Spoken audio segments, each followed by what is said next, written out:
What if I told you that buying a car with bad credit can cost you thousands of extra dollars, and you might not even realize it until it's too late? Most people have no idea how much their credit score really affects their car loan. But here's the good news. Once you know how it works, you can avoid the traps and maybe even save yourself a small fortune. And stick around, because I'm going to share one clever trick at the end that lenders don't want you to know about. Number 1. Why your credit score matters so much. Your credit score is like your financial report card. When you apply for a car loan, the lender checks this score to decide two things: if they'll approve you and how much interest they'll charge. The higher your score, the lower your interest rate. The lower your score, the more risk they see, so they raise the rate to protect themselves. For example, someone with a good credit score of 720 could get a car loan at around 6%, but someone with a bad score, say around 550, might see rates closer to 21%. That could mean paying hundreds more every month. One woman I worked with bought a used car for $12,000. With her bad credit loan at 19%, she ended up paying over $7,000 in interest alone. So yes, your credit score really does matter. Number 2. How bad credit makes cars more expensive. It's not just about the interest rate. Bad credit also limits your options. Lenders may refuse to finance certain cars for you. Many people with bad credit are pushed into older cars with high mileage, which means more repairs down the road. Even worse, dealerships sometimes add sneaky fees to bad credit loans.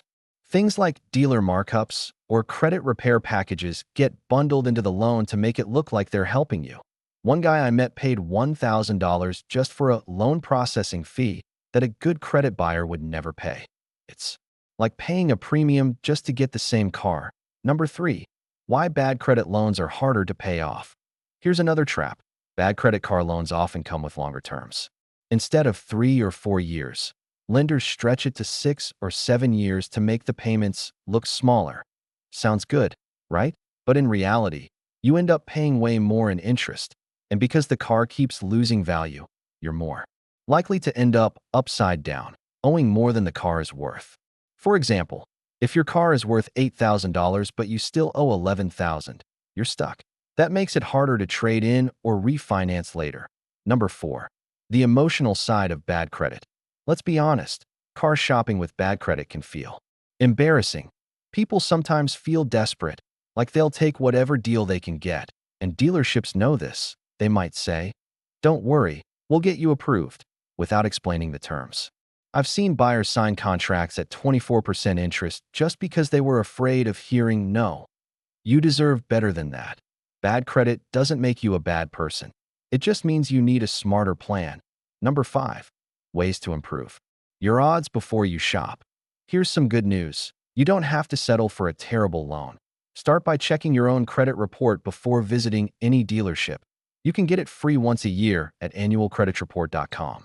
Look for mistakes. They're more common than you think. Pay down small debts if you can. Even paying off a $300 credit card balance could bump your score enough to lower your rate.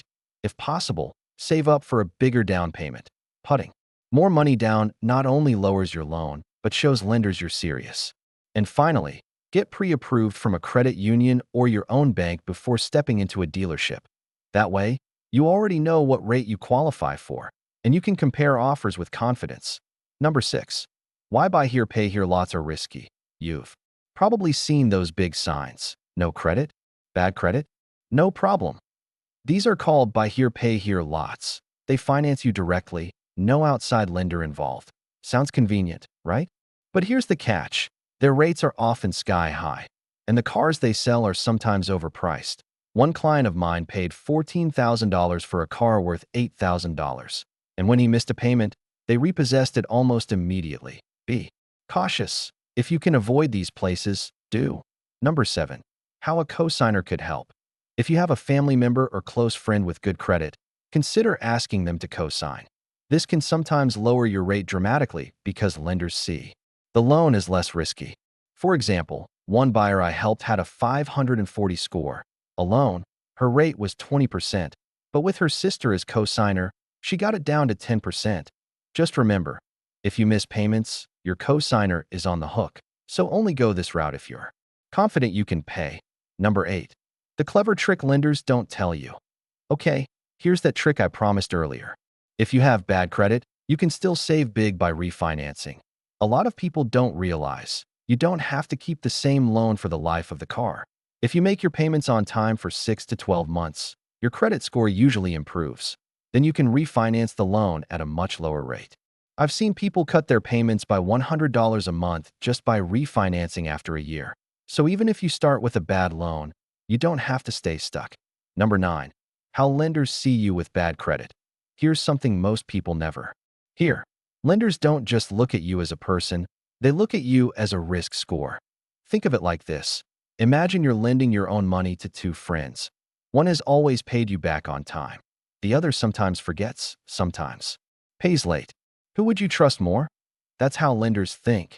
Bad credit signals that you've missed payments or borrowed too much before, so they charge you more to protect themselves. Even if you're in a better place now, the score is what they see first. That's why being proactive, checking your score, correcting mistakes, making small payments on time, really helps, because it changes how they see you. Number 10. How loan terms change with bad credit. Not all car loans are created equal. Bad credit loans often come with terms that sound friendly, but hide traps. For example, many bad credit loans have something called a prepayment penalty. That means if you try to pay the loan off early, they charge you extra. Why? Because they want to make as much interest as possible from you. Another example, balloon payments. You pay low monthly payments for a few years and then suddenly owe thousands at the end. That can catch people off guard and lead to repossession.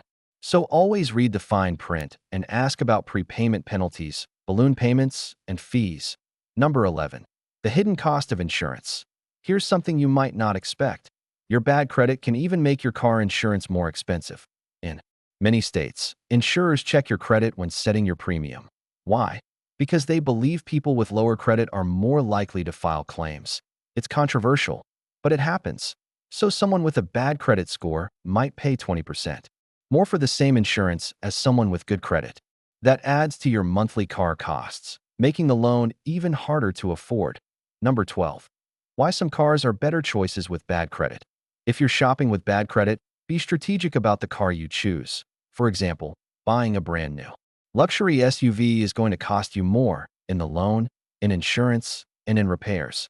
Instead, look for a reliable used car that holds its value, like a Toyota Corolla or a Honda Civic. These cars are known for low maintenance costs and good resale value. That way, you're not sinking money into a car that loses half its value in 2 years. Plus, lenders may be more willing to finance a smaller, less risky loan. Number 13. How buy rate and dealer rate work against you. Here's a little-known secret about dealerships. When you apply for a loan through them, they often get a buy rate from the bank, say 12%. Then they tell you your rate is 16% and pocket the difference. This is called a dealer markup. It's perfectly legal, but it can cost you thousands. That's why getting pre-approved from your bank or credit union before shopping is such a smart move. You'll know your real rate, and they can't take advantage of you as easily. Number 14. Rebuilding credit through your car loan. Here's a positive spin. If you handle your car loan right, it can actually help rebuild your credit. Every on-time payment gets reported to the credit bureaus. After a year or two of steady payments, your score can climb by dozens of points. One client of mine started with a 540 score. After 2 years of paying her car loan on time, she was up to 660 and was able to refinance her loan at a much better rate. So even if the loan terms are rough at first, think of it as a stepping stone. Number 15. What to do if you get denied. If you apply for a loan and get denied, don't panic. It doesn't mean you'll never get a car. Start by asking why you were denied. Lenders are required to tell you. Then work on the specific issue. If it was high debt, pay some down.